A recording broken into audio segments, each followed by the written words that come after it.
Hello, I'm Joseph Walsdorf, and ever since I was a kid, I knew I wanted to attend DePaul University. My mom actually swallowed a Blue Demon t-shirt so I could come out of the womb representing. And I'm a triplet, so that shirt shows me. I've actually never taken it off. It's almost time for me to graduate, and as I prepare to leave this beautiful, perfect school, I'm looking back on the community here that made me who I am. So for my senior thesis, I'm studying just that, community on a college campus. And where better to start than the very people that make up our DePaul student body. So come on, let's go talk to them.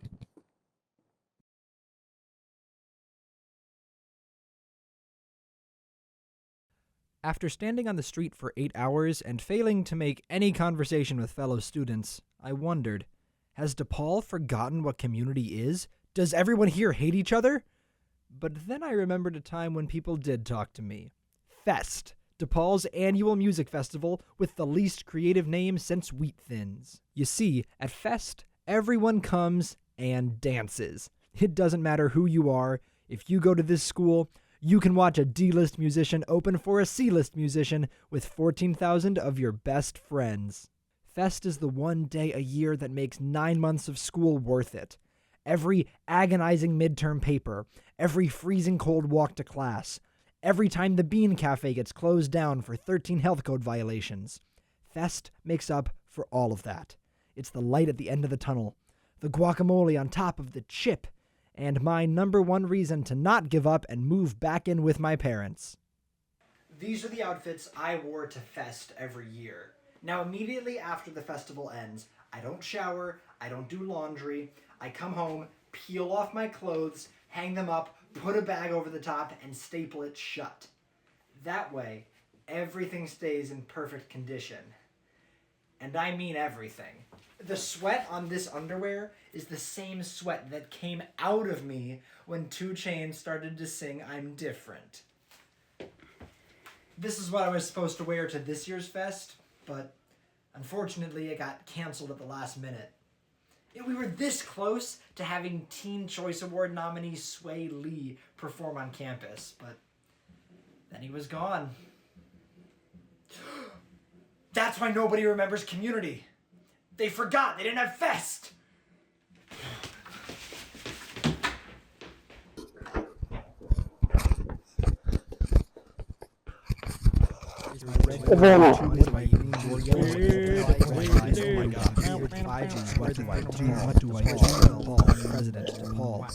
President DePaul. Wow. This changes everything. Okay, so here's how it is, right? DePaul is the #1 school in the universe, right? Ergo, we have the most perfect, most best, most amazing campus community. Everyone is happy, everyone gets along, no one is sad. But the linchpin of that perfect community is Fest. So what happens when you get rid of Fest, Because that's like going on a cruise without drinking, or Despicable Me without the Minions, or the Kentucky Derby without big hats that give you neck problems, right? It's just not the full experience. So my research now aims to find out what happens when you take away Fest.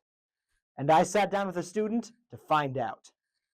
Okay, I'm here with an actual, real DePaul student to talk. So how are you holding up? Well. Okay, great. On a scale of 1 to 10, how excited were you for Fest last year? 1 being not at all, and 10 being me. I'm going to have to go with 2. Every single year, I'm feeling really excited for Pitbull, but then we never get Pitbull. So true or false? At DePaul, we treat all our students better than any other school. I'm going to go with false. Okay, see, you only think that's false because you didn't go to Fest, which, again, is like the best thing we have on this campus. Do you have any proof of DePaul treating students poorly? DePaul's president got CPD to tear down the entire encampment, and everyone that was in it was forced out. Items were thrown away. Okay, I don't really know what you're talking about there, but so last year's Fest was supposed to be May 7th. I'd never heard of this Gaza Solidarity encampment before. Apparently, it happened on the quad last spring, and that's why Fest got canceled. I guess I was so focused on memorizing Soul Train Music Award nominee Sway Lee's discography that I missed it happening. Still, it seemed like sort of a big deal.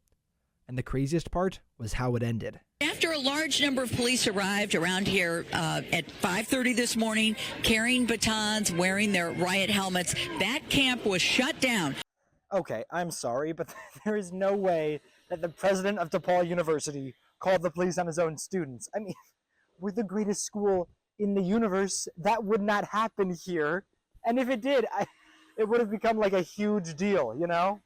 Our second witness is Dr. Robert Manuel, the president of DePaul University in Chicago, Illinois. Our relationship with CPD prevented them from coming onto our campus to engage our students. And we continue to report things like you mentioned in the social media, both to the FBI and to and to Chicago Police. The additional 30% spend on our public safety.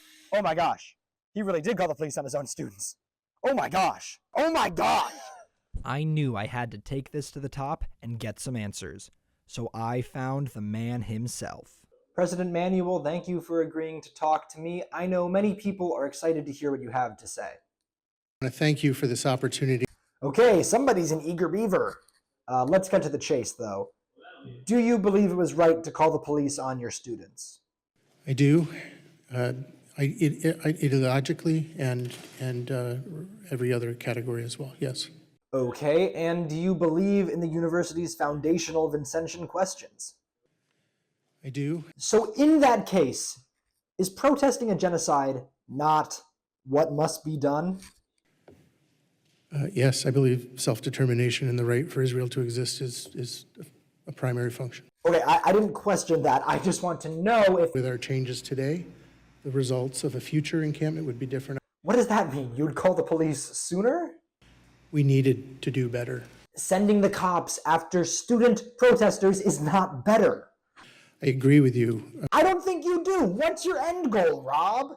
Creating a culture of compliance. And what happens if we don't comply? Because I'm about to submit this as my thesis, and it's feeling really non-compliancy right about now. The result could be anything up to and including expulsion. Am I gonna get expelled? I don't know. Okay, well, I better not. I already made dinner reservations for after graduation, and I am not rescheduling those. Do you have anything else to say, Robert?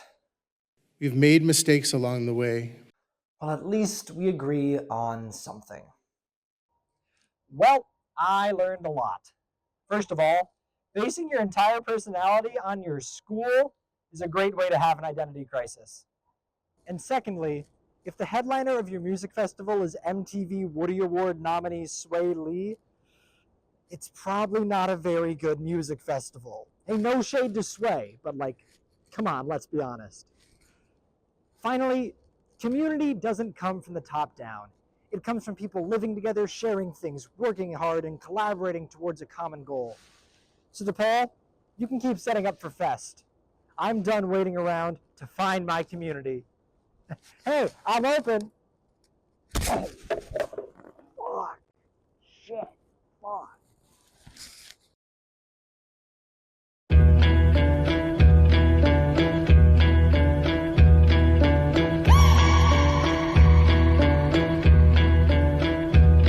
Yeah, the people they won't leave. What is threatening about divesting and want a piece? The problem isn't the protests, it's what they're protesting. It goes against what our country is funding. Block the barricade until Palestine is free. Block the barricade until Palestine is free. When I was 7, I learned a lesson from Cuban Eazy-E. What was it again? Oh yeah, fuck the police. Actors and badges protecting property in a system that was designed by white supremacy. But the people are in the streets. You could pay off Meta, you can't pay off me. Politicians who serve by any means. APAC, Kofi, and all the companies. You see, we sell fear around the land of the free. But this generation here is about to cut the strings. You can ban TikTok, take us out the algorithm, but it's too late. We've seen the truth, we bear witness. Seen the rubble, the buildings, the mothers and the children, and all the men that you murdered. And then we see how you spin it. Who gets the right to defend and who gets the right of resistance? It's always been about dollars and the color of your pigment. But white supremacy is finally on blast, screaming free Palestine to their home at last. We see the lies and claiming it's anti-Semitic to be anti-Zionist. I seen Jewish brothers and sisters out there and riding in solidarity and screaming free Palestine, with them organizing and learning and finally cutting ties with the state that's gotta rely on apartheid system to uphold an occupying violent history. Been repeating for the last 75. The Nakba never ended, the colonizer lied. If students' intents posted on the lawn, occupying the quad is really against the law, and a reason to call in the police and their squad. Where does genocide land in your definition, huh? Destroying every college in Gaza and every mosque, pushing everyone into Rafah and dropping bombs. The blood is on your hands, Biden, we can see it all. And fuck no, I'm not voting for you in the fall. Undecided, you can't twist the truth, the people out here united. Never be defeated when freedom's on the horizon. Yet the music industry's quiet, complicit in their platform of silence. What happened to the artist? What you gotta say? If I was on a label, you could drop me today. I'll be fine with it, cause the heart fed my page. I want a ceasefire, fuck a response from Drake. What you willing to risk? What you willing to give? What if you were in Gaza? What if those were your kids? If the West was pretending that you didn't exist, you want the world to stand up, and the students finally did. Let's get it.